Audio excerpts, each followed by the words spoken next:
اعوذ باللہ من الشیطان الرجیم بسم اللہ الرحمن الرحیم۔ ذکر الہی سے معرفت الہی تک۔ حضرت داتا گن بخش فیض عالم رحمۃ اللہ علیہ السلام نے ارشاد فرمایا، علم ایک ایسی شے ہے جس کے ذریعے سالک معرفت کا اعلیٰ درجہ طے کر سکتا ہے۔ علم کی دو اقسام ہیں، ایک علم خداوندی، دوسرا علم انسانی۔ علم خداوندی اللہ کا علم کے مقابلے میں بندوں کا علم کوئی حقیقت نہیں رکھتا، وہ حاضر اور غیب سب کا جاننے والا ہے۔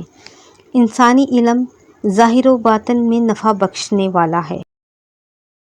انسانی علم دو قسم کا ہے، ایک اصولی اور دوسرا فروعی۔